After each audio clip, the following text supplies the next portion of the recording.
مولانا ہم یہ جو آپ نے کہا، آپ نے دارالعلوم میں ہی گویا کہ ایک تحریک شروع کر دی تھی، اور ہم نے بھی آپ کو دارالعلوم میں، یوں تو ہم لوگ ساتھ میں پڑھ رہے تھے، لیکن ہم نے آپ کی تحریروں کے ذریعے آپ کو جانا، سوشل میڈیا پہ آپ کی تحریریں پڑھتے تھے، اس کے ذریعے جانا، اور ایک مرتبہ دیکھا اچھا یہی ہے مہدی حسن عینی قاسمی صاحب، اچھا یہ ہماری درسگاہ میں ہے۔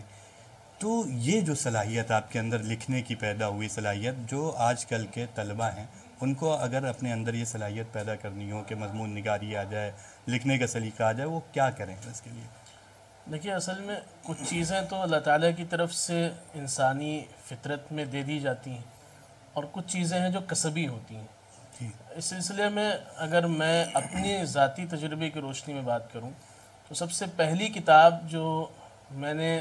مضمون نگاری کے حوالے سے یا لکھنے کے حوالے سے مطالعہ کیا اپنی زندگی میں، وہ حرف شیری ہیں، حضرت مولانا نور عالم خلیل امینی صاحب نور اللہ مرقدہ۔ اور میں جب شعبہ حفظ میں تھا لکھنؤ میں، تو اسی وقت میں نے ٹوٹے پھوٹے انداز میں لکھنا شروع کر دیا تھا، اور دیوبند پہنچتے پہنچتے وہ باضابطہ مضمون کی شکل، دیواری پرچوں میں لکھنا۔ اس کے بعد میں آپ کو حیرت کی بات بتاؤں کہ اول عربی میں تھا تو میرا پہلا مضمون اخبار میں شائع ہو گیا، ماشاء اللہ۔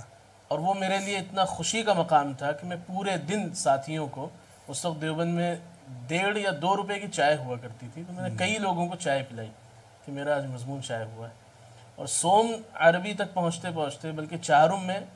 انقلاب میں میں نے کئی مرتبہ لکھا۔ روزنامہ انقلاب اس وقت ملک کا ایک معیاری جی جی جی اخبار سمجھا جاتا تھا۔ تو اب وہ چیز ہم نے جو محسوس کی کہ اساتذہ کی تربیت، انجمن، وہ ساری چیزیں ہیں اور ان کا ایک مؤثر کردار ہے۔ اس سلسلے میں ہمارے نوجوان ساتھیوں کو، چونکہ آج ڈیجیٹل دور ہے اور وسائل بہت آسان ہو گئے ہیں معلومات حاصل کرنے کے، جی جی اب ان معلومات کے حصول کے سلسلے میں ہم پوری طریقے سے، اگر میں آج کی زبان میں کہوں تو چیٹ جی پی ٹی کے یا اس طریقے کے جو نئے اے آئی کے ٹیکنالوجیز جی آ رہے جی ہیں، جی ہم اس کے حوالے اپنے آپ کو کر دیتے ہیں، تو لکھنے کی مشق تقریباً ختم ہو چکی ہے۔ ختم ہو گئی۔ سوشل میڈیا کے ایجاد نے یہ ضرور اچھا کمال کیا ہے کہ اس نے ہر کسی کو اپنے مافی ضمیر کے ادائیگی کا موقع دے دیا، لیکن وہ جو ایک کہنہ مشق مضمون نگار آیا کرتا تھا سماج کے سامنے، وہ جس کے قلم کو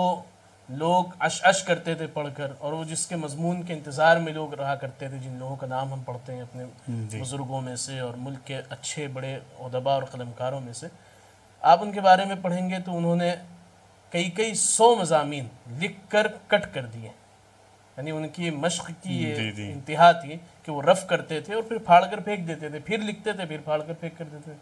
خاص کر مولانا ابوالکلام آزاد کی اگر ہم بات کریں، یا مولانا عبدالمجید دریابادی کی بات کریں، یا ہمارے سامنے جن لوگوں کو ہم نے دیکھا ہے ایشیا کے، بلکہ ہم کہتے ہیں کہ اسلامی دنیا کے سب سے بڑے صاحب طرز ادیب اگر ہیں، ہمارے استاذ گرامی حضرت مولانا نور عالم صاحب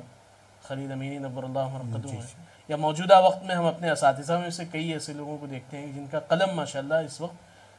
پوری طریقے سے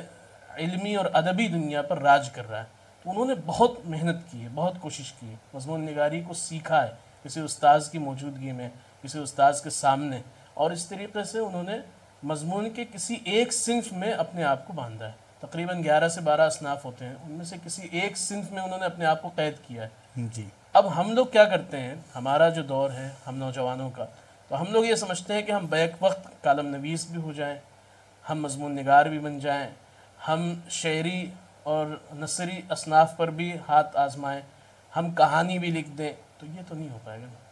آپ شاید معلوم ہو آپ کو، نصرت ظہیر ایک بڑے نقاد گزرے،